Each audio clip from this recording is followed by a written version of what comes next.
Deuteronomy, chapter 24. Read by Joe DeNoia, Chesterfield, New Jersey.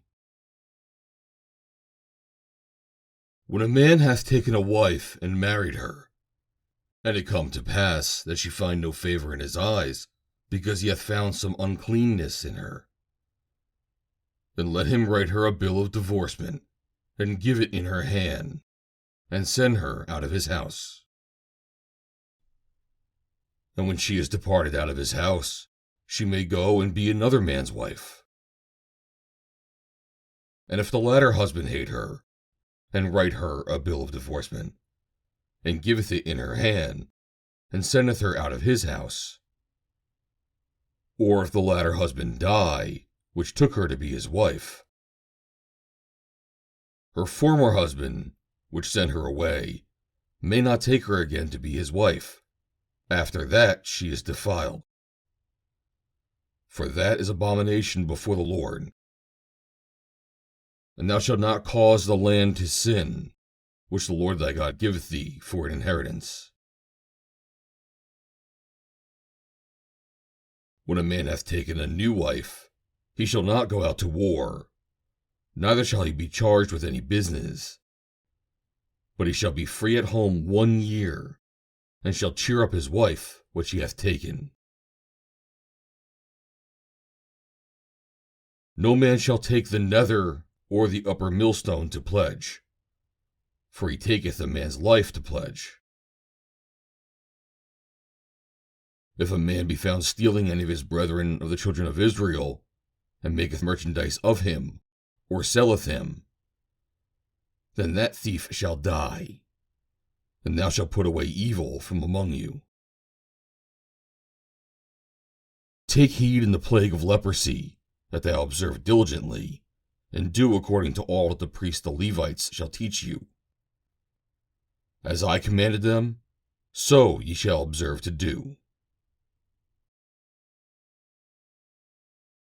Remember what the Lord thy God did unto Miriam by the way, after that ye were come forth out of Egypt. When thou dost lend thy brother any thing, thou shalt not go into his house to fetch his pledge.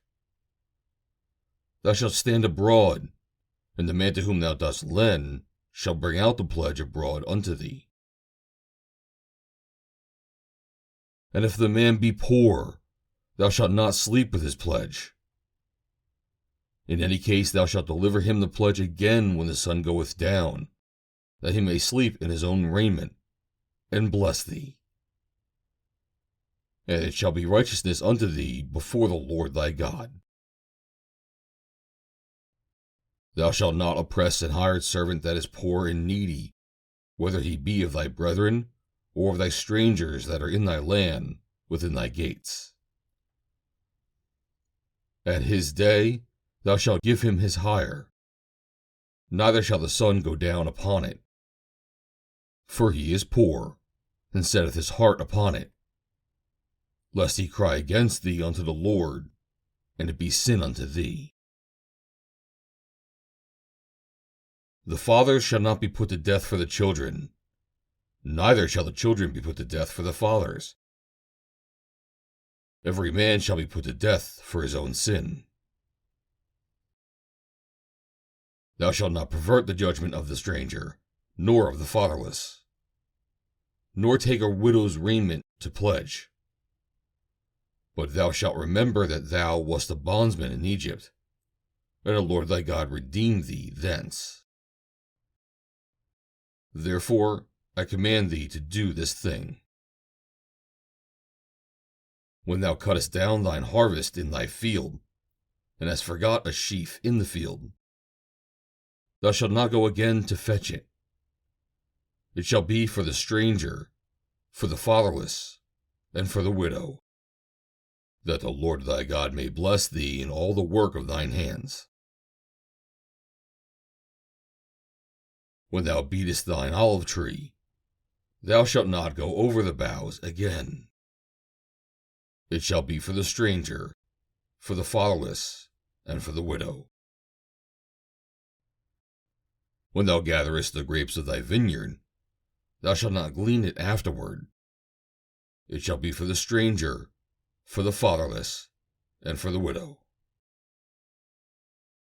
And thou shalt remember that thou wast a bondsman in the land of Egypt. Therefore I command thee to do this thing. End of chapter 24.